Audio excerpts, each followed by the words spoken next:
When I heard all the fuss, I went online and checked out Joel Osteen. I wondered, what does he preach like? And up came 10 best sermons by Joel Osteen, pastor of the biggest church in America. And what I heard was lots of motivational speaking and energy. What I heard missing was that included in the Christian package, you could say, comes persecution. That we can expect rejection, that instead of the success stories after a lot of difficulty that Joel described, that we may never see our success story here, that we may instead see a lot of persecution and failure. Peter said, don't be surprised at the fiery trial that's coming. And while we may think that that was definitely a part of early Christians or Christians in the past or even in the rest of the world today, that there's persecution, we may take for granted that in beautiful, pristine Canada, we enjoy freedom. There's no fear of persecution. And as I looked through Fox's Book of Martyrs to try and maybe dig up some stories to illustrate what persecution is like, I didn't think it would be that surprising to describe people being thrown to lions or even some of the really grotesque things that I uncovered in there. They may be worse than today's horror movies, but I think we kind of anticipate that those kind of things happen then or far away. What we might take for granted is that there is actual persecution here. And while not overt, it may be of an inovert nature, which is even more effective. What I thought you might find surprising is something I dug up here by chance, that while I was reading the Fox's Book of Martyrs, most of us would know the name Emperor Constantine, who's famous for not only making Christianity legal and unpersecuted after generations of really severe persecution, but making it the state religion. And whatever reason he had for doing that, whether it was there were so many Christians that it was politically advantageous and gave him leverage, or whether he had personal convictions himself, we're not sure. We do know that he wasn't faithful to Christianity. For whatever reason he did that, it didn't remain for very long. His nephew Constantius here, we see, may have had more even of the Christian convictions and abolished all kinds of idolatrous paganism. But when he was succeeded in 361 by Julian, we read that Julian had no sooner attained the imperial dignity than he renounced Christianity and embraced paganism, which had for some years fallen into great disrepute. Though he restored the idolatrous worship, he made no public edicts against Christianity. And this is the part I thought we might find familiar. He recalled all banished pagans, allowed the free exercise of religion to every sect, but deprived all Christians of offices at court, in the magistracy, or in the army.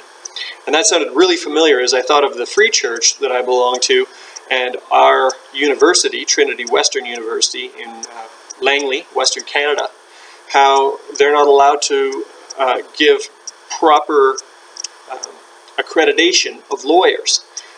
The government, and not even the government, but the court of lawyers that decides, the college of lawyers that decides what schools can be accredited to grant this, decided that there was too much maybe brainwashing of Christian principles within a Christian education to make a lawyer unbiased, and that therefore they couldn't be considered a proper lawyer or perhaps one day a judge if they were trained at a Christian institution. I found that really interesting, and I thought it was a lot of parallel here. It says that this Julian was chaste, temperate, vigilant, laborious, and pious, maybe in a similar way to Hitler. Yet he prohibited any Christian from keeping a school or public seminary of learning, and deprived all the Christian clergy of the privileges granted them by Constantine the Great.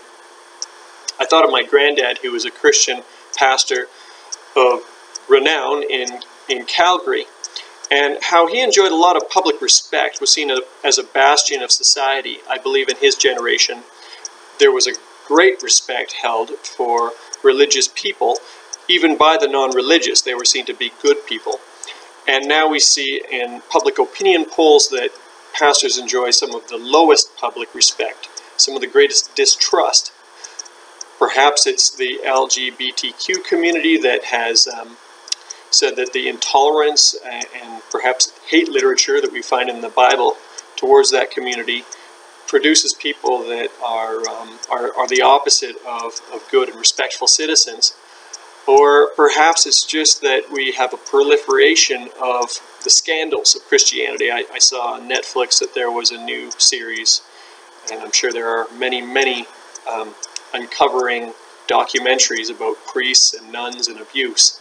And that reputation certainly has become synonymous with Christianity. So as I think about a pastor in today's world in Canada, definitely we see some parallels here, that in this post-Christian West, similar to it being post-Christian in post-Constantine times, there was a different kind of persecution, an overt one. We shouldn't be surprised by that. Jesus said, if they persecuted me, they will persecute you. And he went on to say that if the world hates you, be aware that it hated me first. If you belong to the world, to the culture around, the world would love you as its own. However, because you do not belong to the world, but I chose you out of the world, for this reason, the world hates you. And when he was praying for his disciples in John 17, notice that he says, I have given them your word, and the world has hated them, for they are not of the world, any more than I am of the world. They weren't going to fit into the culture, but he says, my prayer is not that you would take them out of the world, but that you would protect them from the evil one.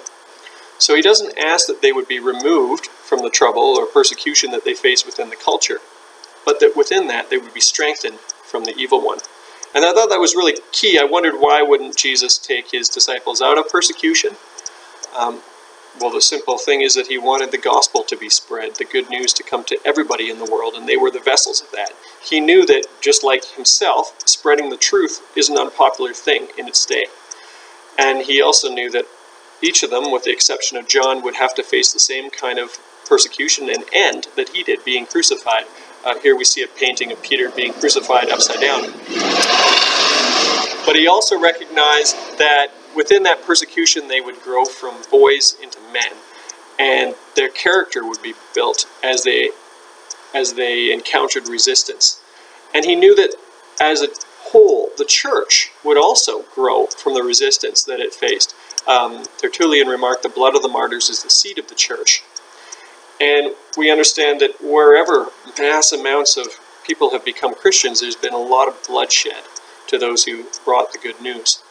Today we see that in China, where there's so much persecution of the underground church, it just grows like wildfire. Understanding it would grow, God doesn't prohibit the persecution. So what kind of things could put out this fire, this wildfire? I believe the overt persecution that we might face here has a more effective way of putting out that fire, through confusion, blurring the lines of good and evil, through telling Christians that they're not worshiping a good God and that the Bible isn't a good book to follow. This isn't the good book that our parents and grandparents grew up with. This is a book full of hate, describing a God of tyranny that we shouldn't be following. I think that gets in a lot of our heads, makes us question, and that has an effect of reducing the spread of the gospel more than any kind of overt persecution. Jesus prayed for his disciples. He prayed, Holy Father, protect them by the power of your name. I found that the little asterisk beside this, giving you an alternate translation of this from the Greek, was helpful. In that prayer, he said, Holy Father, keep them faithful to the power of the name. Now, I know that's a pretty subtle difference between protect them by the power and keep them faithful. But I believe that in that, we might get a little picture of how God isn't necessarily interested in protecting us from persecution so much as keeping us faithful to him in the midst of our persecution. Peter goes on to give us some advice, some guideline along what we're to do with persecution, and he says we're not to mistake our own foibles for persecution. I spilled a cup of coffee. Oh no, way more than that actually. I exploded a coffee maker at the school, the public school, where I go in and meet with some students in a kind of a Christian club. The science teacher, who's quite overtly an atheist, lets me in there. We're friends. Now, if I were to go on some rant and say that, well, I'm not allowed in there anymore, which I am, because he's an atheist, when in fact it was because I exploded his coffee maker, then I would be mistaking, as Peter points out here, the beating for doing wrong from the beating from commendably following God, from commendably receiving the persecution that goes naturally with the truth and the gospel.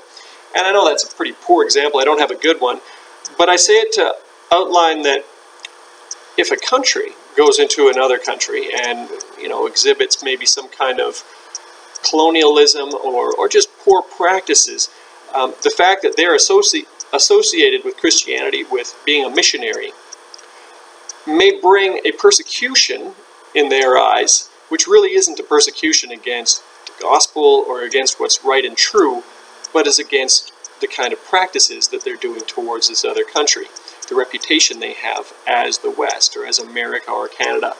So I think it's important that we distinguish between these sides that we might set up where we think it's us against them, or we're receiving persecution from the bad guys and we're the good guys, and get away from that thinking and recognize, as Peter advises here, that if we're the source, or if our country is the source of the persecution, it's not in our say to even consider that the persecution of following the gospel.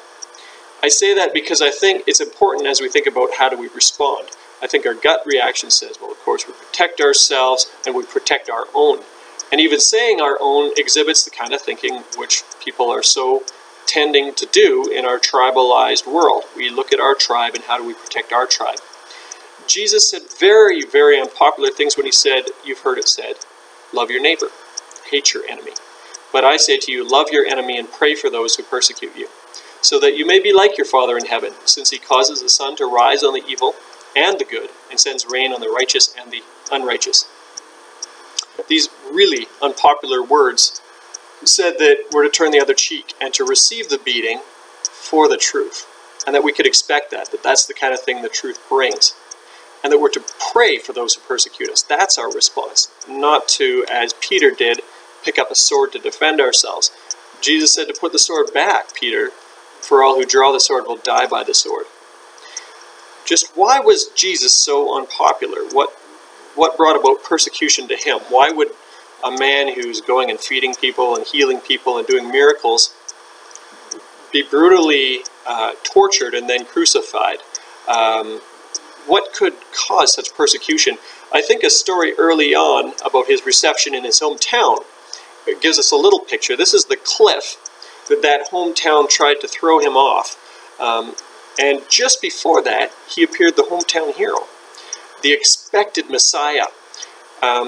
Just to give you a glimpse, he had gone into his hometown synagogue, what we would call a church, and he was the reader that day, just like we have readers. He was past the book of Isaiah, and he found the place where it pointed to prophecies about the Messiah. And then he said, these are fulfilled for you today in me, which everybody in the place just became silent, it says. You could picture their jaws dropping. And some people imagined that when it says that he was seated, that he actually sat where he was reading in what would have been left as a seat, an empty chair, for when the Messiah comes, to remind everybody that the Messiah would come. That really got the place's attention, and suddenly they were excited. They were talking, it says, about the marvelous things that he had done, and everybody started basically boasting about their hometown hero and how maybe this is the Messiah that they've all been waiting for to save them, the coming king from our town. You can just picture the buzz asking questions like, well, isn't that just Joseph's son? I know his dad, he's that carpenter. But you'll notice that very quickly things turn around for Jesus. Very quickly they go from applauding him, being excited about him, to throwing him off this cliff. How does that happen? Well, Jesus indicates to them that he's not on their side. And that is enough to enrage the place where they go to kill him. He says that prophets aren't received in their hometown, and he cites examples of that. He talks about miracles being done outside of the Jewish world. And from their understanding, there was a lot of racism towards the nations he mentions. So the fact that he would basically be blessing, it would almost like us be in a Christian church blessing the Muslim world or something like that, or talking about how God wanted to work in other places, worked them into such a frenzy where they immediately decided this guy is not on our side, he needs to die. I find that switch really amazingly quick, where they go from hometown hero praise to trying to kill him. And we see the same kind of persecution from the Pharisees, where quickly they decide that he's their enemy, that he's not on their side. And I think that we might make similar assumptions too. If we were to see somebody and somehow they indicated that they weren't on our side. Abraham Lincoln was asked, well, whose side do you think God is on here in this war, the North or the South? And he said, sir, my great concern is not whether God is on our side. My greatest concern is to be on God's side, for God is always right. And I think of the time when Joshua's army is visited by an angel, and when the angel is asked, whose side are you on? He says, well, I'm not on your petty sides of what people are fighting who. I'm on God's side. And to look at it from that way helps us to get out of the idea of our little tribes and who's right here, and look at it from God's eyes, where he wants to redeem the world through us. Our response then, instead of fighting back, is to respond with love, to respond by praying. And when we do incur maybe injuries or emotional pain or all the things that are thrown onto us, we're said to cast all our anxiety on him, onto Jesus, because he cares for us. I've used this passage and thought about this in light of when we have worry, how, the sleepless nights we can turn into prayerful nights. But if we think about it in terms of persecution and the kind of things that maybe are brought onto us, even psychologically, or the difficulty that we might have in finding a job or a position, those kind of anxieties can be brought to Jesus rather than in retaliation. And I think about how to apply that verse to cast our anxiety to God. Let's imagine that the Pharisees had done that they had been aware that the enemy is roaring like a lion, waiting to see who he's going to devour.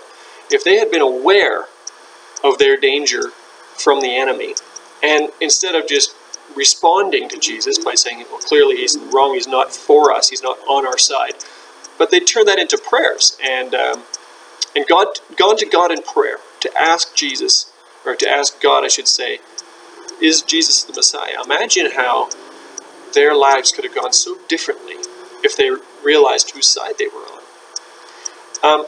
I want to talk about our response to persecution and what the prayer says, not just of ourselves. And as I think about ourselves in our present day context here in the West, I think a lot about being faithful to the Word and being faithful to our Father and recognizing where the voice of truth is coming. But as we think about others and protecting our own, and maybe we want to send tanks or something to protect those who are persecuted in other countries who are our own, they're Canadians who are Christians, I want to look at what the Bible says to that too. It says to pray for those who are in missions. The history of missions is the history of answered prayer. We read from Samuel Zoemer. And to also to remember the prisoners as if chained with them. As we pray for them, though, if we ask the question, how can we pray, and what is going to guide our prayers, I think that we need to get away from the prayer that is simply protect them from the situation they're in, or rescue them from the persecution they're in, and instead pray that they continue to share the gospel. I don't have a lot of time to look at this story in Acts 5, but you'll notice that if you look in Acts 5 and read the narrative here, you'll find that the apostles are trying to share the gospel, and they're told quite sternly to stop what they're doing, or they're going to be put in prison. And then a little later, they're found, and they're preaching the gospel. And the question is, what are you doing? We just told you not to do this. We sternly warned you. Why are you doing this? To jail with you, kind of thing. And they say, well, who are we supposed to obey? God or man? So the missionary response, which has surprised me when they've asked for prayer, isn't pray that we'll be rescued out of our persecution, but that we won't stop.